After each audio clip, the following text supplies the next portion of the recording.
What's going on, everybody? Welcome back, Strong, Well-Fed, Outspoken. I feel like it's been a minute because we're backlogged in Yeah, episodes. you guys won't have a wait between us, but we've Yeah, had a hot we, minute without seeing each other's beautiful faces. honestly, I know. Yeah. So if you guys are new here, what up? Welcome to the podcast. My name is Rusty or Coach Frizzle or the Miss Frizzle of Fitness. This is my girl and my co-host. What's up, guys? I'm Coach Nell, but just to confuse people, my first name is Alana, and I think when you find that out, you're very confused that my first name's not Nelly. 100%, 100%. I often find people are like, in the odd time I've ever referenced you as Alana, people are like, who? Yeah, I actually, when I worked in education, one of the girls I had lunch with every single day, she goes, "Yeah, they're putting Nell in my class," and I'm like, "Yeah, that's me." Yeah. She was like, "I thought your name was Alana." That's awesome. That's hilarious. Well, welcome guys back to another holiday episode. And let me actually start this holiday episode by saying if you guys are watching, because we do these with video, if you didn't know, now you know. If you are watching, and at least for me, you see people in the background, that's because, hey, hi, hello, it's the holidays and I have my whole family with me. So Tis the season. We love chaos surprised. as much as you do. Like your household.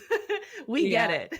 Yeah. So don't be surprised when you see people walking in the background. But yes. Also, speaking of holiday episodes, this girl over here did not tell me we were wearing Christmas sweaters, and I happen to own like 5 of them. Although in all fairness, every time, again, if you guys are watching, every time we've matched in the past, we stand by. We've always been honest. It hasn't been intentional. It has not been planned. That's true. No.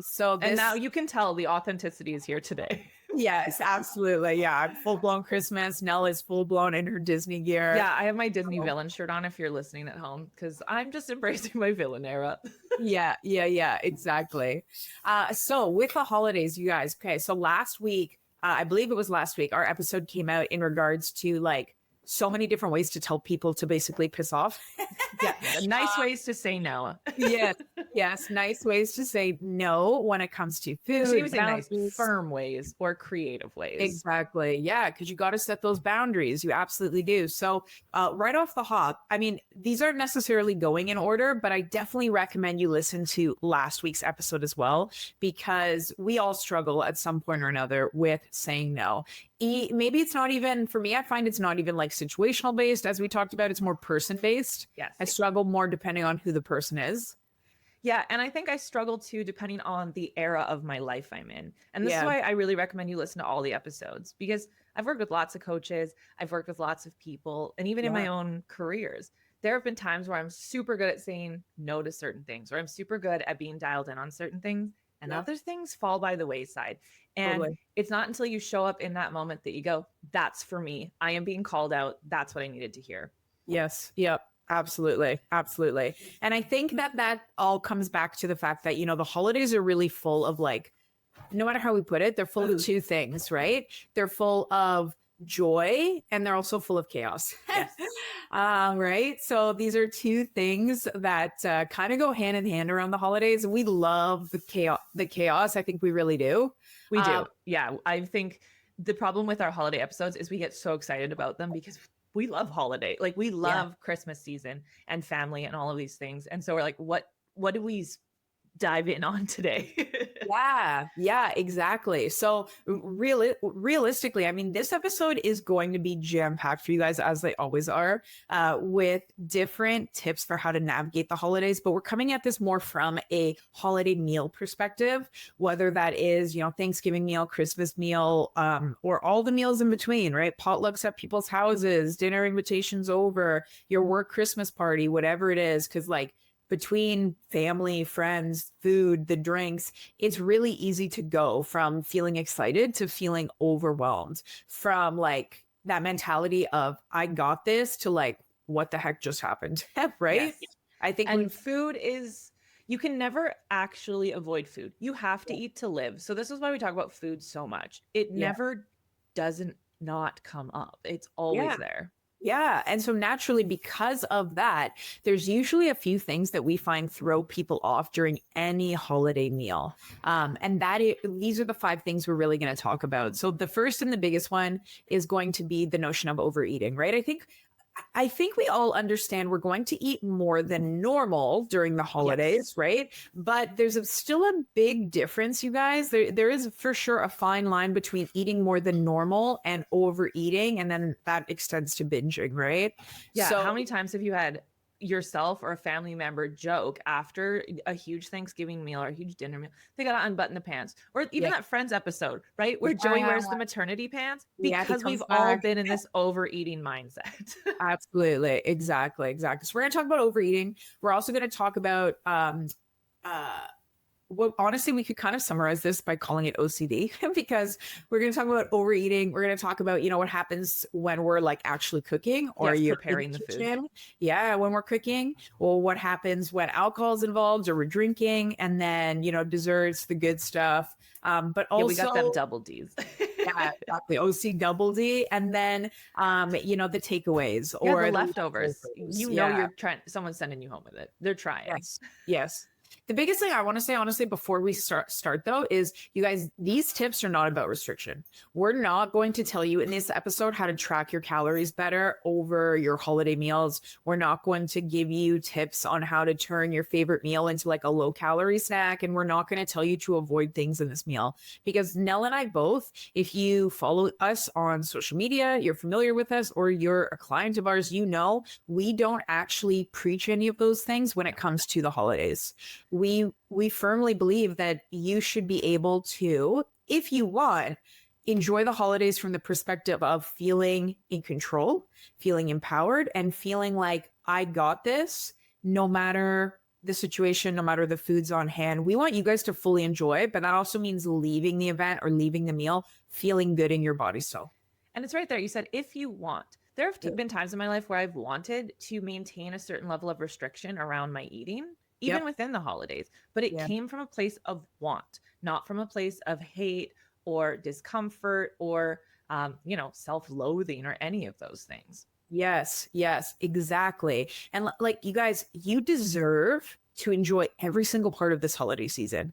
You deserve to enjoy it though, not just in the moment. You deserve to enjoy it the next day when you wake up without feeling guilty or without feeling even just like out of alignment in your body. You want to feel the best, period. Yeah, because holidays are a season of gifting and giving. Give Yeah. yourself the gift of feeling good the next day, truly. Yeah. So let's start with the first one, the biggest one, overeating. I think we've all been there. Literally, like Nell said, this is why we see it. It's got its own catchphrases. We see it in TV shows all the time. And it's very real because it's super easy to do. We are literally surrounded by food. You start with like a few bites here, a few bites there. And like literally, I remember there were years where like before dinner even came out, I'm like, I'm already full. Yeah, and food just keeps showing up. Like, I have a big family and my mom loves cooking. She loves feeding her kids. And Yes. it's like I walk by and suddenly there's a new food item there. Yeah, It's just it's like Christmas where's miracle. yeah, exactly. So, a couple of tips to help you guys navigate food, to help you guys feel like you're enjoying, but you're also not making yourself uncomfortable. Yes. The first one is what I call like the one and done. I still use this a lot of the time Yeah. in these And situations. oh, yes. And honestly, I was going to say, I use this in multiple situations. Any situation really where I'm not whipping out my scale or food is largely out of my control. And I know there's going to be a lot of good food that I want to enjoy. So, yeah, like birthday parties or functions or things like that. But over the holidays, the one and done ideology is that you are going to have one plate and you are going to hold yourself to having one plate.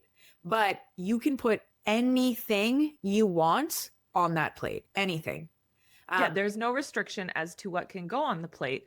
What we're committing to is only having that plate. Exactly. So choose things you love, choose things you really enjoy, absolutely anything. There's no shame, there's no guilt about whatever you put on this plate, but you are going to make a plan to only have one.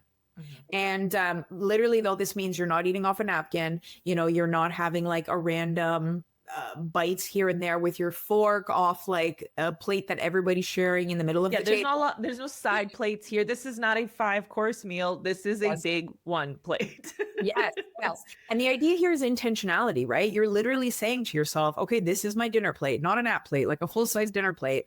What am I being intentional about putting on my plate? Because there's something to be said for the holidays being such a distraction. Yes. Right? We're not going to have as much food awareness. We're likely also not going to be, as a result, like listening to our body as much because of all the distractions going around.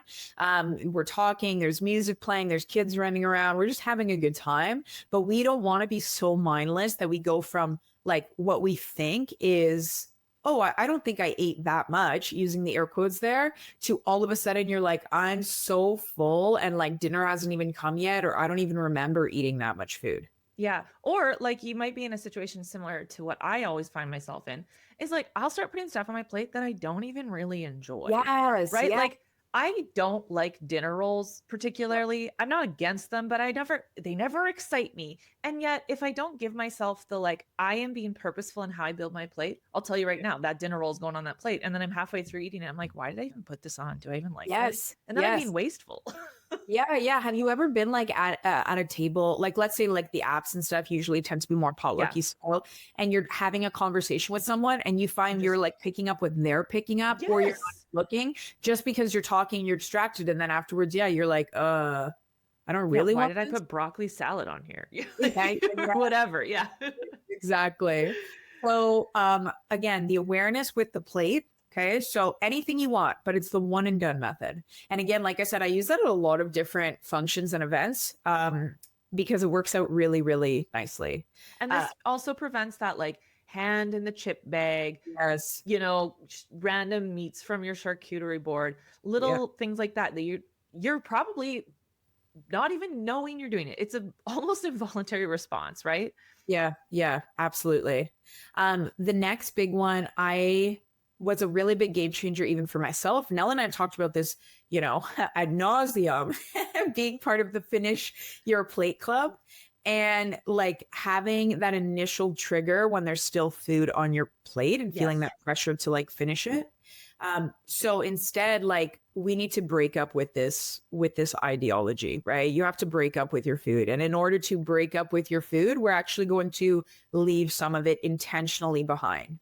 This is where, as we've talked about before, purposely deciding I'm going to leave 3 bites of food on my plate, because when you do that, not only are you reminding yourself it is okay, I'm allowed, I'm safe leaving food behind, but I think, as I've talked about before, like if you're somebody who struggles with also seeing an empty plate because it makes you feel like sad, like the food is done, on the other side of the coin, leaving food behind, it gives you this, idea that there is more food available, right? It's that visual cue that your plate isn't empty. There's nothing to be sad about. There's actually still some more food on your plate. So if you do want a little bit more, you can have it. But it also forces you to slow down, because our intention is to leave a couple bites behind so that we're not playing into that old ideology of finish your plate. Well, yeah. And this can be really, really healing too for some people who have ended up in the situations they're in because of food scarcity. Yeah. Right. It's very empowering to say, hey, that isn't something that's impacting me right now. And it gives us that pause. Totally. That's what a lot of this is about, is using tools to give us pause and check in with ourselves. Exactly. And so speaking of pause, I think a great way, and I think we talked about this in our last episode a little bit, but a great way to create intentionality and a great way to like, because even when we're talking about being distracted, it can be hard to remind yourself, have I paused? It's true. Yes. Have I actually like to go to the extreme of like, have I set an alarm to even stop and think, right? Yes. Because if we're talking about being so distracted, we don't even realize what we're putting on our plate. Like realistically, how are we going to be present enough to be like, wait, when was the last time I stopped and asked myself, am I satisfied and checked in? So having these visual cues is so important. Using only one plate, only eating off of a plate, like even small scale, not around the holidays. The difference between sitting down and eating your meal at a kitchen table off your phone versus sitting down in front of the TV with, a snack plate or a bag of chips or whatever. It's that sort of like it's allowing you to take that pause and go, mentally, I am committed to this right now. And I'm not distracted by everything else. Exactly. Exactly. So another great visual cue is to leave space on your plate. Or what I often say is, where's the white? Okay. Because assuming that your dinner plates are mine white. are black. So Yeah. So why gotta be white? Yeah, I don't know. I feel like I always had white plates. Because Corral, I feel like all, like late 80s, early 90s, it was all a white plate with like a colored border. Yeah, fair enough. Although I'm saying that right now, I'm like, even as an adult, my plates are like yellow and colorful. I have colored dishes too. Yeah. But yes, leave some space. Can you see your plate is the visual cue, right? It is really, as we've just been talking about, it is really easy to overload on food, especially. Here's the thing. When we talk about having the like one and done plate, the intentionality though is not to like create a volcano. Yeah. Like, yeah, you're not like, okay, this is my one plate and it's like pouring over the edges. It's, still within reason. No matter what, it is easy to overload, especially because like all the food, almost all the food always looks, delicious and it's in front of you. It feels like it's just calling your name. And in my opinion, I have been trained to believe that these foods all go together. So it's okay if they touch, right? Yeah, I get that. For sure. For sure.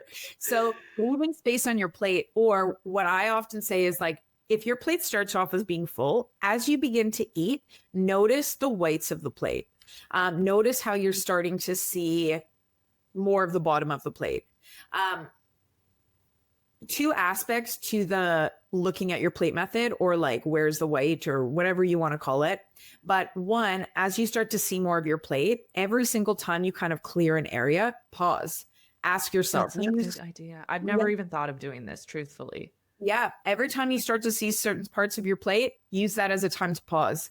Give yourself a few minutes, have some water, be present in the conversation. Have some water. I use that as my pause, but I've never thought about actually visually looking at the plate. Yep. Yeah. The other thing I'll say as well, like we were just joking about the one plate and like overfilling it, you should still be able to see some parts of your plate, right? If you can't see any single part of your plate because food is literally overflowing, baby, you have overfilled it a little too much. Okay. So again, it's just that like visual cue, and the visual cues are really what's going to help us be present in deciding what it is we want, because that brings us to our next point with overeating. And that, in my opinion, this is the one that I think should be the most important, because it really is individual here. Girl. Yes. It is, in my opinion, this is literally the most important one. One of the biggest problems, I think, is because, again, not only do we have pressure from other people, or did you try my dish or whatever, or again, we have the aspect of food just feeling so mindless around the holidays that oftentimes, as Nell and I just said, we have put things on our plate. We're like, I don't forget about loving it or liking it. I just don't even want it. Yeah, it was just there, so I put it on. Yes. So what we're going to do is we are going to only eat things that we love. Period. That's food it. Better be top notch to you. Yep. You don't eat things because people are telling you to. You don't eat things because it's just there and in front of you. You genuinely ask yourself, is this something that I love? And if the answer is not yes, then baby, it's no. And it's not going on your plate. Okay. Yeah, there doesn't need to be gray area here. Yes. If you don't love it, it's a no. It's a no. She is a no. My mom and there should be one caveat to that, and that is if you are neglecting, eat all the protein or something. Oh yeah. You're not having like any vegetable. Like maybe. Holidays, vegetables are like the best because they're in like cream, candied. Yeah, they're the easiest. Crumbled candied bacon. My mom and aunt and I were away last weekend for a girls trip, and we were shopping. We did a lot of shopping, but when we were in the change room trying it on, we each had like a moment where something we tried on that was like, I like it, but I don't know if I love it. And we all said it to each other because it's very true. Yep. If you don't absolutely love it in the store, you are not going to wear it at home. So the answer is no. Because that store probably has better lighting than your house. Yes, that too. Let's be real. Those mirrors. Yeah. Oh my gosh. So if you don't absolutely love the food that you're debating about putting on your plate, she does not go on your plate. The other really big reason though, guys, that this is important is because a lot of people mentally tell themselves like, oh, I should eat this or I shouldn't eat that, right? They get into this position where like, Yeah, we start to label food as like a positive or negative, right? As good and bad. Yep, exactly. Or they're mentally trying to tell themselves because they read on social media or some coach told them like, oh, like, balance it out more. So like for everything that you have that's fried, eat like something that's lean or whatever. So then they wind up, they're like, they hear our awesome podcast and they're like, I'm only going to have my one plate, but they wind up filling their plate with things that they just don't feel satisfied from. And I am talking from an emotional perspective because let's be real, the holidays and food around the holidays is more about emotions than they are about nutrition. They really, exactly. They just are. So if you are now eating things that are not satisfying to you emotionally, you are going to finish that one plate and you're going to think to yourself, yeah, sure, I am physically full, but I just ate a lot of food that I didn't really want. And now I'm looking at all the food that I wish I had actually eaten, that I actually wanted. You are eventually going to wind up giving in. Yes, this happens to me all the time when I've been really firmly structured in what I've committed to eating, or if I've had to take something out of my diet for whatever reason. It'll get to a point where I find myself, I'm constantly trying to compensate and unintentionally overeating all the time. Just eat the food that you like once in a while, just scratch that itch and then go, yeah, thanks so much. Move on.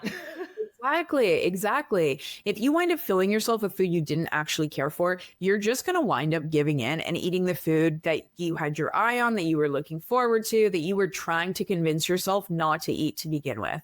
And then you know what happens is now you actually wind up binging and overeating because now not only did you have that first original plate, but now you've given in and you're like, screw it. It's once a year. Yeah, I want that emotional piece kicks in, the guilt or the shame or whatever. Yep, exactly. And that is what actually sets you over. So eat what you love. Okay. Have one plate, commit to one plate, put anything on it. There's no rules there, except the only rule being to eat what you love. Look for the space on your plate. Taylor Swift it. Leave some blank space. yeah, that's great. That's awesome. Leave some blank space. Also leave 3 bites of food behind. And those are in and of themselves 4 tips that are going to help you become more aware around food, and especially with any type of overeating that we don't want to have happen. Yeah. And this is because we're exposed to a lot of food and we're not in control of what it is, right? Okay, cousins, quick pause before we dive back in. If you've been listening to the podcast so far and thinking, this is exactly what I need help with, or how do these guys know me so well?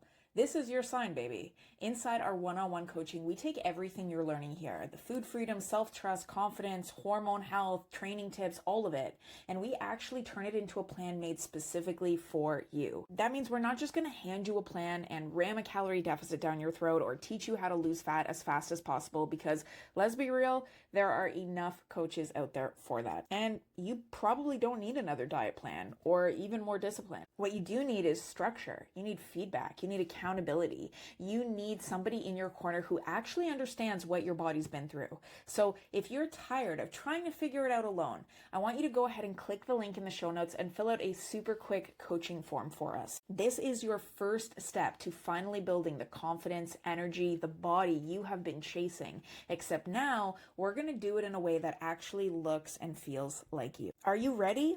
Let's go. Yeah. And so being exposed to a lot of food, I always found growing up that happened literally hours before dinner because it happened in the kitchen. Yeah. And it's so hard because I love being part of the cooking because that's social for my family.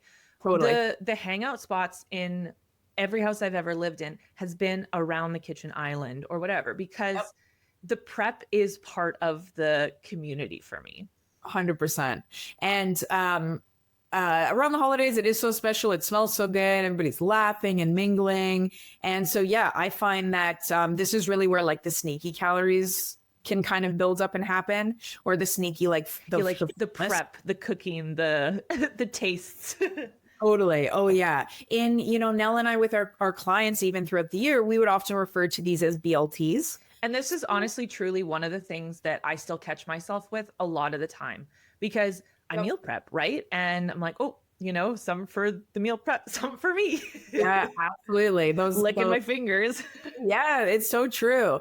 The BLTs being bites, licks, and tastes. The random ones that happen where, again, through the holidays, holiday meal, we're not talking about calories, but like through the year, day-to-day life, this is where sneaky calories really start to add up. And I find this really adds up for a lot of parents because kids' lunches. They're finishing kids' plates, or also you're not discouraging your kids from fueling their bodies too. So they say, "Hey, mom, have a bite." What do? You pop it in your mouth, right? Totally. But sometimes you're making extra meals for your kiddos and stuff. And this is where I find you guys out there, a demographic that this kind of happens even tenfold for you. Yes. Yeah. Absolutely. Absolutely. I have to pretend that I am like a professional chef and like food, safety is top tier at my house. And like, I'm like, don't touch anything because I'll put it in my mouth. Oh, like with your hands? Oh, are you guys? Yeah. Well, in my family, we're like, you guys would probably be like, go insane with us. We're always using our fingers. Well, that's me too, but I have to stop myself from doing it. So I'm like, oh, you're a professional chef with your towel. Like, oh, yes. Like you can't do that. Yes, okay. I have to convince myself I have a story. Otherwise, it's like, taste this. Yeah. Fingers in the mouth, everything. I know. It's the same. It drives my husband nuts because I will eat mashed potatoes with my hands. I'm me too. Things about myself. Me too. It's like, he's like, oh, sample this, and I just like, yeah, out. 100%. I'm the exact same. I like even looking at mashed potatoes. I'm like, it looks like icing off a cake. Yeah. So there I go with my fingers. Yes. Yeah, absolutely. Who needs a spoon when God gave you hands? Exactly. So yeah, this is why we have to be mindful of them. Yes, exactly. But here's the thing, just like we talked about with section 1 on the overeating, you are literally going to plan to eat what it is you love, no calories or anything attached. Just like we talked about, these are BLTs that add up throughout the year to be very sneaky calories and can like take you out of, the macros that you're trying to follow. Over the holidays, when you're in the kitchen, I want you to have a BLT plate. I want you to have what I would consider a bites, licks, and taste plate. But here's the difference. Instead of being mindless about it, whereas Nell and I were just saying, we have our fingers in the mashed potatoes and you're just eating bites of things as you go. Not my strong hand. Yeah. What you're going to do instead is, in this case, you're going to have your appetizer style plate. Anything that you go to eat while you're in the kitchen, instead of just eating it, you are going to put it on the plate first. Yeah, there's like a little pit stop. Exactly. One of the best ways, again, even throughout the year, one thing that we talk to our clients about when they're struggling with certain foods in the house is how easily accessible those are, right? When we can get at certain things very mindlessly, what we want to do is we want to create a roadblock or a distraction. Yeah, a little barrier of some kind. Exactly. By putting your BLTs in the kitchen for the holiday meal on a plate first, it is going to interrupt that easy access, grab and go, or in our case, lick and dip. That's the new name of our podcast, Lick and Dip. Yeah. Habit that we all have of just the mindless snacking that has us all of a sudden feeling by the time dinner starts like I've already had a meal. Yeah, because it's all about mindset and intentionality, right? Yep. There's no real like hack for the BLTs here. Have them, but yes, put something in place to allow yourself to have them in a way that is not going to slow you down long term or make you feel like you have worked backwards for what your goals are. Yeah. The one action is just going to interrupt that mindlessness, right? It's going to allow us again to visually see how much we're, taste testing. And it allows us to see like, wow, like that's actually quite a bit of food. Like I don't know if I want to have that much right now. Yeah. So the tasting, absolutely. Like we said at the beginning, there's nothing off limits here. You want to have some taste, 100% do your thing, but we just want to make it a conscious decision rather than subconscious. Mm-hmm. And I think for a lot of people, the other big thing that becomes subconscious around the holidays is the alcohol. Yes. It's very easy. Again, as with the food, you're talking, you're socializing, you're drinking. You're like, oh, wow, I finished my drink again. Let me fill that up. Putting my husband on blast here. One of the drunkest I've ever seen him was, the whole family. My brother-in-law arrived late for Christmas. Okay. And by the time he arrived, everybody was cooked. because of this exact thing. Like it's just Yep. flowing. It's not really intentional, and it catches up to you. It literally bit us all in the ass. Yes, it really does. And they sneak up on you so fast. And the kicker with the alcohol is that the more you drink, the less you care about everything else. Yes. So we have all these great tips we're giving you guys, but if you guys start off with 4 drinks in, you're like, who cares? What podcast? Yeah, one plate, one and done, kiss my ass. Like I'll eat whatever I want, you know? Next thing you know, you're playing Edward 40 hands. Yeah.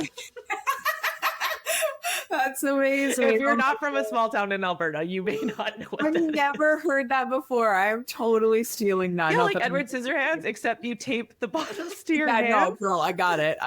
That's well, if you're listening, hilarious. You didn't picture it. True. That's hilarious. I'm totally stealing that. Yeah. So with alcohol, back on track here. Yeah.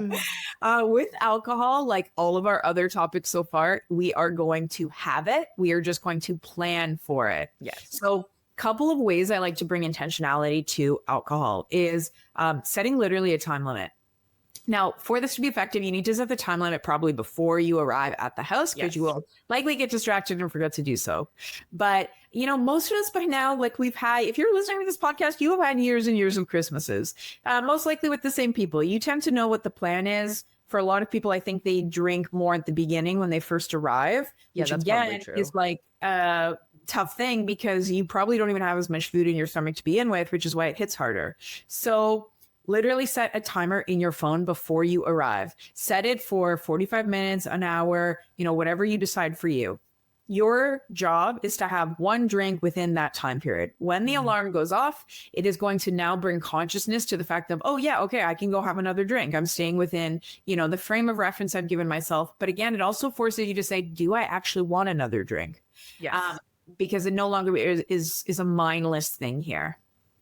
And I think too, like we talked about, having the foods you love, this is also a tool to bring in here. Because I don't want to do a shot of Jägermeister. I would like a glass of wine. You know? Yeah. Oh, absolutely. Absolutely. So deciding like what it is for you, I think makes a really big difference. And likewise, you know, if there are so many different alcohols that are flowing, then like Nell said, like make your decision in advance, right? Just like with food, have the thing that you love. Don't just have it because it's there.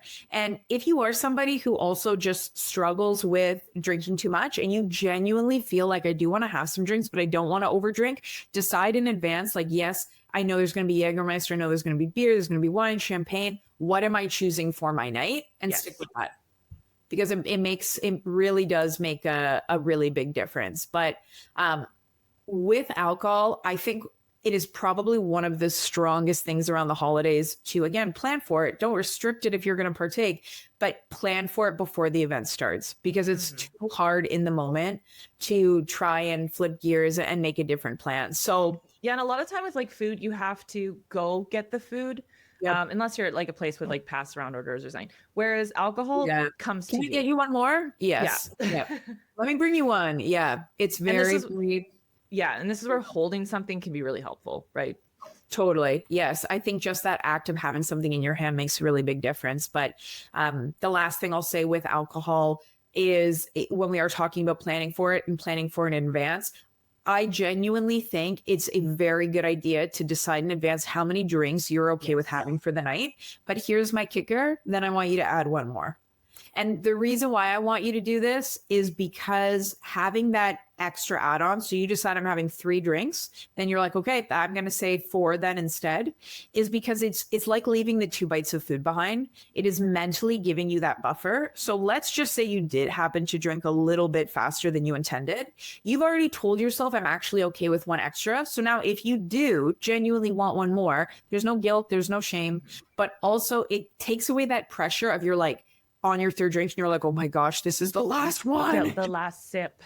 Yes. And that's what gets people feeling like restricted and this sucks. So give yourself that buffer, no matter how many you plan to have. Do set something in mind, but then add 1 more to it. Because it's all about little obtainable boundaries for yourself. So, you know, when you're looking at this, be realistic. Don't set 2 for yourself if 2 doesn't sound good. Yeah. Yeah. Right. if all your previous years, you know, you always have 6 or 7 drinks, it's also just going to be unrealistic to think you're going to cut it back to 2. Yeah, this is like your step goal. Don't aim for 10,000 when you're at 3,000 a day. Yes. So true, though. It is so, so true. Right? If you're drinking 7, or you know, like I'm doing a full bottle of wine, then start there. Work from there. Totally. Now I have a question for you. What's your favorite part of holiday meals? What's your favorite part of the meal itself? Of the meal itself?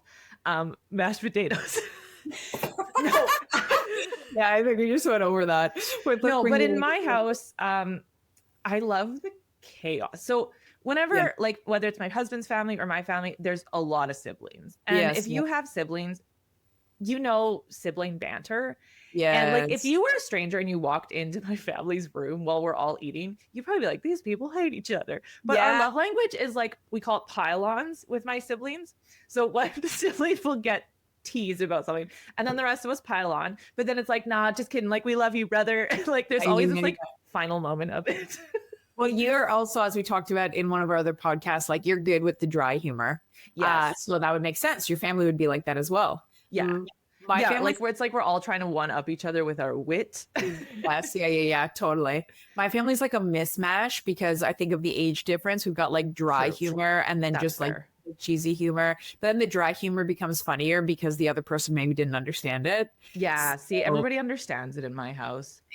But we also don't have any littles. Like, you have a lot of littles, too, right? Yeah. So you have like that aspect.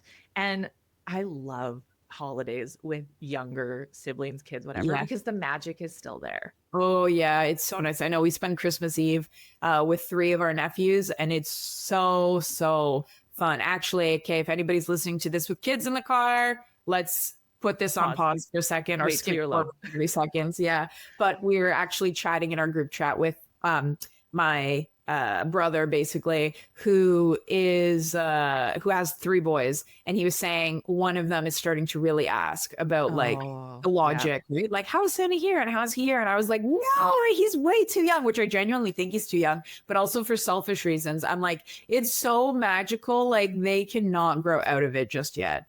But anyways, I'm still the first kid awake. Even if I'm at home alone. So last Christmas, I have a sibling group chat. We call it our organ donor matches chat, which is kind of morbid.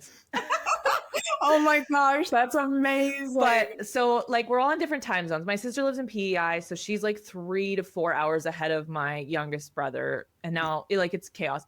And I'm still the first one to be like, Merry Christmas, everybody. They're like, of course you were up at 2 a.m. on the holidays. That's awesome. I know. Lammy's awake at 2.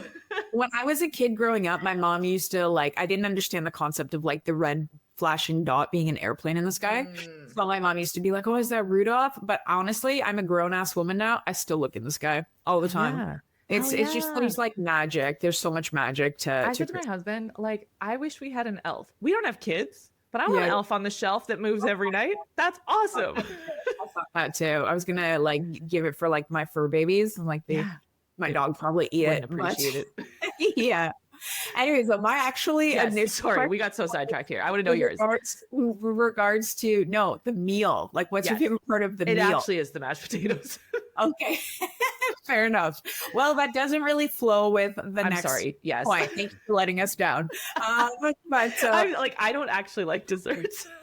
Yeah. Okay. You know what's so funny? I was just going to say, if you had asked me this question, I would have let us down too, because at one point, dessert was my favorite part of the meal. And you've changed years now. Okay. Yeah. I've never been a dessert girl. No, when I was young and like binging was a huge part of my life. Oh yeah. I was so excited for dessert. And like, I look forward to having a few things. I'll eat a few things. Honestly, I would way rather eat like 3 more slices of just because I always make homemade bread. I'd way rather eat my homemade bread and fresh butter. Honestly, mashed potatoes is my 6th birthday. I asked my mom for turkey dinner, not a fun cake, not, I asked for a full turkey dinner. I've always thought cake is overrated. Yeah. I'm like, my brother will always ask for pie on his birthday though. He's a dessert guy. I will take pie over cake like 9 times. Yeah. But anyways, guys, all that to be said, that long way to get to our next. We're not dessert people. What do you do if you are? Yes, yeah. And I think for a lot of people, dessert does feel sacred, right? Yes. And it can be sacred. We're not, I always eat some dessert. Yeah. But we're eating it. We're just not as excited about it. You know what? Speaking of like, okay, dessert and growing up, I always heard growing up, and I think even now, you go to a restaurant and somebody orders dessert, people tend to say what? Like, there's always room for dessert, right? People could that's for my dessert stomach, or my dessert goes in my leg, or whatever. Yeah, there's always room for dessert. But when you actually think about it, it's kind of ironic because the idea of like, there's always room for dessert is really a mentality of forcing it. You're actively saying like, I am full, I'm satisfied, but there's always room for dessert, AKA I'm going to make room for this dessert. Yeah, force it in. Yeah, I think even when I think back for myself, when I was more of a dessert fan, that was always the thing that set me over the edge. Yeah, that's true. Yeah, if you had been pretty comfortable up to that point. Yeah. Even if like, again, I had already eaten more food than normal. We've addressed this. It's going to happen just from the apps and the meal. Yeah. But I'm still like, I'm okay. Dessert was always the thing that would set me over the edge, because guess what? As much as we're saying there's room, bitch, there's not room. Okay.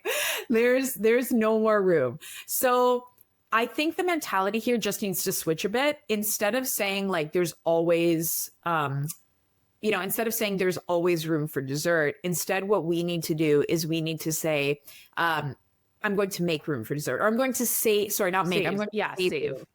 Save room for dessert, because this brings intentionality earlier to your meal. If saying there's always room for dessert is kind of like a trap to putting you over the edge, by earlier on in the meal, reminding yourself, like, I am actually not having a third portion for me and Nell of mashed potatoes because I am, saving room for dessert. You're being intentional. You're saying, I know I'm going to eat dessert. There's no shame in that. But you know what? I also really want to enjoy my dessert, because let's be real, when you are already over full, I don't care what you say, you're not enjoying dessert as much. You're not. Your palate's already full. You're full. Your body is literally telling your brain we've had enough. You're not going to enjoy it as much. Yeah, your pants are already tight and you're just eating it because you love dessert. Yes. Yeah. Guess what? No, I was just saying everyone loves dessert. Clearly now that okay. I think we need to just start fresh. We like dessert. It's just not our favorite part. And if we're filling our plates with things we love, the mashed potatoes come first. Exactly. So you don't always have room for dessert. There's not always room for dessert, but guess what? You can save room for dessert by being intentional earlier on. And this is going to honestly have you feeling better. It's going to have you enjoying the dessert more. And it's also just going to remind you that everything you want to eat, you're allowed to have. You can have. There's no restriction here. It's just about coming at this with intentionality so that you feel your best. And a lot of holidays, the food doesn't get put away immediately. It's not clean up and go. So for me, I'll often pause, have my little coffee, and enjoy my dessert with that. And it's creating, again, a little barrier between my plate of mashed potatoes and my dessert, right? Totally. So keep that in mind too, right? Like, when are you eating it? Is it immediately after dinner? Okay, save some room. Yep, exactly. And then speaking of like clean up and go, we'll eventually start to clean up the takeaways, the take homes, the here, don't you want this? Don't the doggy bags, the leftovers. Let me wrap them up. The I made extras. Yeah. I would actually say this is like a big, like silent trap for holiday meals, because it's really easy to think as well, especially if you feel so good with how you did over the holiday meal. You listen to our podcast, you follow this, and you're like, man, yeah, I did no problem. I'll bring some of that home. And then somehow you wind up eating the same heavy, rich food for the next 3 days straight. And then you're like, wow, now I feel like trash. And so it's kind of one of those silent traps. And we often, feel pressure as per usual from other people. So a couple ways, as we talked about in our last episode, is to literally say no. The big NO. Yes. Right? You don't have to take food home with you just because it's awkward. You don't have to comfort other people if it's not something that you want. And again, I'll tell you right now, if I'm hosting, this leads into the second one, but if I'm hosting, I'm sending those leftovers so they're not my problem. Truly. Yep. Yep. I think that's one benefit when you do host, because there's this like silent rule of like just knowing like, oh, I have to take the leftovers home. Yeah. So you don't have to take them home. Nope. Likewise, if you know that it's just always a fight when you say no, feel free to take them home. And as I always say, give them to a homeless person. There's lots of needy people on the street that would be happy to have it. Take it home and throw it out. Yeah. Or take home leftovers you can repurpose. Like Yep. I will always take leftover turkey or ham or whatever. I'll Right. throw it in a soup that I know is going to be in line with whatever I need to cook, because it's basically protein, right? Or, Yes. you know, something like that. Yep. If they're demanding you take home leftovers, like, Yes. oh, well, I'll take that, but I don't need any more of those. Because Yeah. then they have to stop and go, wait, do I actually want to send this with you? Yeah, totally. So that makes a really big difference in and of itself. The other thing that you can do here, right, is if you are taking some leftovers home, is as we take this approach with every other meal in our life, balance them out. Yes, exactly. You know, when you take leftovers home, if you're taking a part of the entire meal, nobody said you have to eat the entire meal again all in one go. So like Nell said, she repurposes things, you know, and like the or turkey. like I'll take cookies and I'll throw them in the freezer, because you know what? 2 weeks from now, I probably want a cookie and a hot chocolate. Yeah. Right. Yeah. But then they're not staring at me on the counter asking to be eaten every day. Totally. So, especially when it comes to some of those other more like fun things, sweet potato pie or like candied, I don't know, whatever. You know, those are the things that can definitely add up a lot in calories when we're talking about post-holiday meal. But, you know, just take pieces of that and pair it up then with a lean protein source at home and your broccoli at home. You know, take some of your sweet potato casserole and mix it in with, you know, some veggies, or again, a lean protein source, something like that. So we are literally creating a meal using elements, but we're not replicating or duplicating the entire meal all in one go. Yeah. Like I love taking stuffing and making like a casserole with it. Yeah. And it's still like holiday themed, but it's usually like roast potatoes and lean chicken breast and some fresh green beans. You still have that like, oh, this tastes delicious and reminds me of the holidays, but it's now a well-balanced meal. Yes, absolutely. Absolutely. So there's a bunch of tips for you guys. Yeah, so enjoy munching and managing your way through the holidays. Yeah. Remember, you guys, like the holidays, as much as it can feel like it's a test of your willpower, they're not. They're a phenomenal opportunity to practice awareness, to see where your relationship with food currently is, to see where your relationship with like decision making around food currently is. It's a great time to enjoy food fully. It absolutely is. As long as you are able to do so in a position where you still feel aligned with yourself. And guess what? If you are staying aligned with yourself, that automatically means you're staying aligned with your goals. Because as we've often talked about, it's the self-abandonment that actually feels worse than how many calories you ate or what you ate. Yeah. So, because your numbers, your calories, your scale weight, it doesn't define you. Absolutely. Yep. How you show up for you is what matters at the end of the day. So ultimately, you know, breaking down the entire podcast, your cheat code is, I would say, number one, eat what you love. But plate it. We're always using a plate. You know, taste as you cook, but make it intentional by, again, always using a plate. Plan your drinks, basically plan everything, right? And almost over plan it when it comes to over plan. So save room for dessert, right? We are not forcing it. We are saving room for dessert to be intentional. Yeah, like delight in your delicatessens, delight in your dessert, delight in your meal, and that's it, right? Enjoy it and feel good about it. Exactly. And then you decide what leftovers look like for you and if you even want them, really. None of these things are restrictions, right? None of them are restrictions. These are all just literal reminders that it is safe for you to be present, to enjoy a holiday meal. It's reminders that you can actually trust yourself, even if your environment is chaotic. Yes. The other big thing when it comes to desserts is similar fashion to what we talked about when we were talking about the one and done method for your plate, or likewise, you know, only eating the foods that you love. When it comes to desserts, one of the best things you can do is give yourself permission from the get-go to have whatever it is that you want. from desserts. Don't try and negotiate with yourself in regards to like, oh, I'll only have half of this and half of that. Have whatever it is you want. But a great way that you can start to become more intentional around dessert and not have you feeling like, you know, too much or too full, or, you know, when you get that like bellyache from having too much sweet stuff. Or yeah, like it's behind your ears sweet. Yes. Oh man, it's just sugar overload.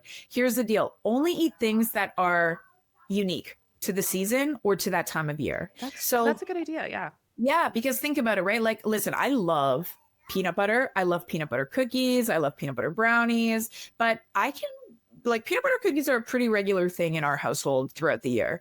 Even like we get peanut butter ice cream a lot. Like those are pretty regular things. So you know what? At Christmas time, if there's peanut butter cookies or the ice cream that I see 9 times out of 10 the rest of the year, I'm not going to have that. But you know what? The peanut butter and chocolate brownies that my aunt only makes twice a year, or the peanut butter pie that I only see once or twice a year, I am going to have that because it is special and unique to the season. So yes, that's excellent advice. Yeah, don't feel like just because it's there, I got to eat everything. Choose the things that are unique to the season. Again, as long as you genuinely love them. Yes. Yeah. You're like, I don't like any of the stuff that's unique. Poppycock, molasses cookies, I'm out. I only like chocolate chip cookies. Okay, fine. Then have your chocolate chip cookies. And be happy. Yes, exactly. Because why? You deserve to be happy and feel good on the holiday. Yeah, exactly. So go and enjoy your holiday season. You know, we want you guys to have as much fun as possible. And if you're in a position where you're like, wow, you know, this really struck a chord with me, I do want to trust myself again. I think I can, but I need the support in order to be able to do that. That's exactly what Nell and I do with our team of other coaches. We would love to talk to you guys about what it is you're struggling with, or maybe what has you feeling anxious around the holiday, so that we can come up with a plan that's going to have you feeling totally in control, totally empowered, and like you are fully present for all the finger licking goodness. Yeah, because if you're listening to this even after some of the holidays have happened, what did you learn about yourself? What do you need to grow in? And if you want support in that, that's why we're here. Yeah, exactly. So there will be a link in the show notes below where you guys can literally set up a time to chat with us on the phone. We can get to know you a little bit better, where you're at, but more importantly, where it is you're going and where it is you want to be, so that we can fully lay out a plan so that, you know, 1 year from now, you're not ever going to have to worry about the holidays coming up again. You're not going to be in a position where you're thinking about, oh, I need to, you know, go on some extreme, you know, diet plan for the next 12 weeks because once again, my holidays were chaos and I feel like trash after them. Let us help put you in a position that is going to have you feeling for the rest of your life like you were better able to walk into any event, any holiday season, and feel good. Amen. You just louder for the people in the back, honestly. Let's just leave them with this. Bye. That's it. See you guys next time. Yeah. Well, until then, guys, so you guys can also connect with us on social media. You can find me on every social media platform at coach.frizzle. And I'm there at coach.alana.nell. And if you're liking what you're hearing, share it with your friends, your family, and leave us a 5-star review or a comment and let us know what you thought. Yes, we appreciate it so much. This time of year, other people would probably really benefit from hearing, again, this message. Because remember, guys, a lot of people aren't even, you know, in a weight loss phase or looking to count their calories. They just want to feel more in control. So share this with somebody. It helps us out. It'll help them out. And then next week, we will see you guys with another hot episode. Yes. I wanted to use some keep them coming. It's a surprise. Yeah. Exactly. We'll see you guys next time. Hey. Yeah. See you guys later. Bye.